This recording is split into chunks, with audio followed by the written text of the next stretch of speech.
C'est Charles Paradis. Je suis né sur la Rive-Sud de Montréal.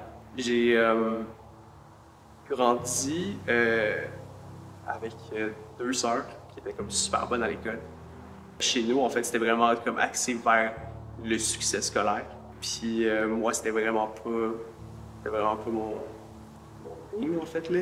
En même temps, mon père, il y a toujours, si tu vas chez mes parents en ce moment, puis il y a comme des piles de vignettes de cours qu'il a juste gardées parce que c'est comme plein de dessins, en fait. Fait qu'il a tout le temps eu cet encouragement-là de son côté. Ma relation avec l'art, elle a quand même commencé jeune. Ça n'a pas été avec la peinture, par contre. C'était pas avec le dessin. Mes devoirs, c'était tout le temps rempli de comme sketch. Les notes de cours, que ce soit en maths, en sciences. Fait que là, au cégep, j'ai réussi à comme manage de... Je fais que mes parents comme, disaient que je voulais aller en architecture. Fait que de prendre le programme d'art et lettres, communication.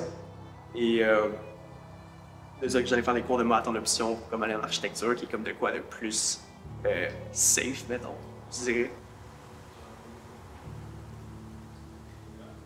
J'ai commencé à faire mes cours de dessin et peinture dans le programme d'art et communication, puis j'ai vraiment adoré ça. Puis là, les sessions passaient, puis je prenais pas les cours de maths. Puis à un moment donné, j'ai juste comme parlé à une de mes profs avec qui j'avais des bonnes discussions, qu'elle, c'est ça qu'elle faisait. Elle était prof, mais oui, elle était artiste on the side, fait que c'était comme la première fois que je voyais quelqu'un qui était comme capable de vivre de ça. Ça m'a complètement éclairé à ce que je voulais faire plus tard, en fait. Je suis un artiste peintre qui maintenant est travailleur autonome depuis environ 2 ans.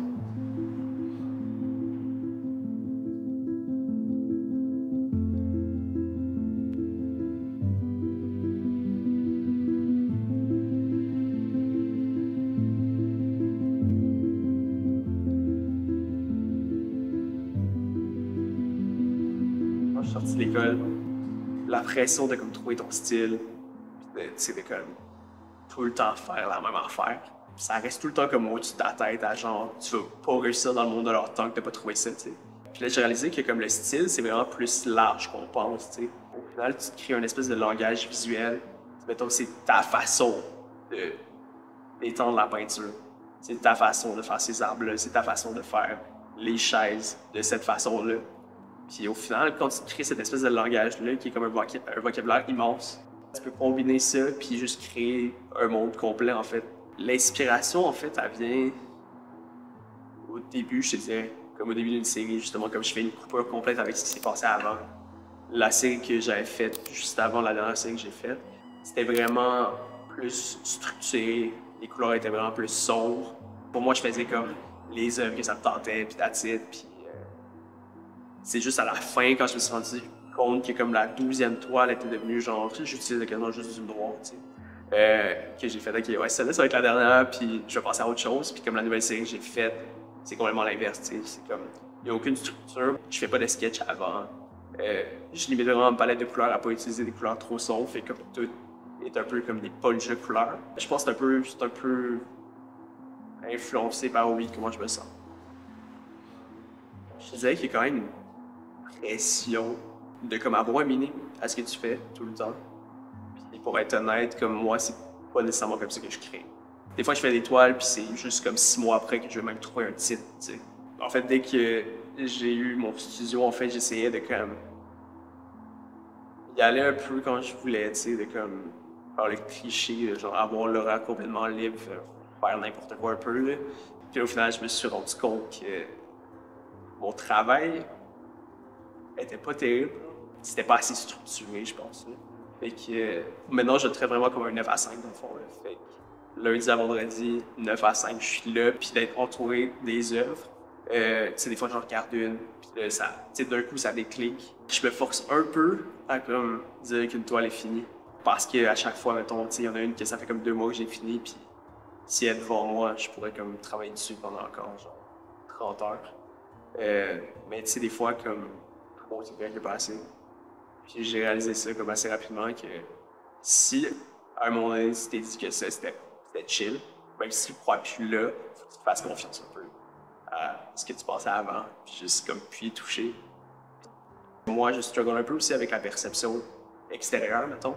Comme oui, je fais les œuvres pour moi, mais il y a tout le temps cet aspect-là de comme un peu comment le monde va le voir, tu sais.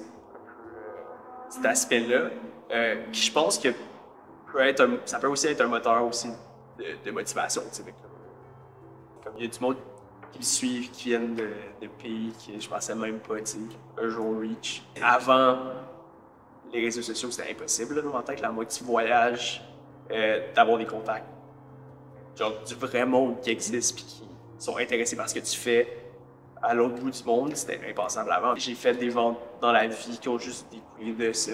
Fait que j'essaie de comme mettre le plus de contenu possible sur les réseaux. Sur Instagram, il y a aussi toutes mes nouvelles par rapport à, tu sais, je sors mes nouvelles toiles.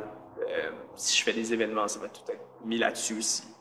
Puis les événements aussi, c'est une grande partie de la façon que je fais mes ventes habituellement.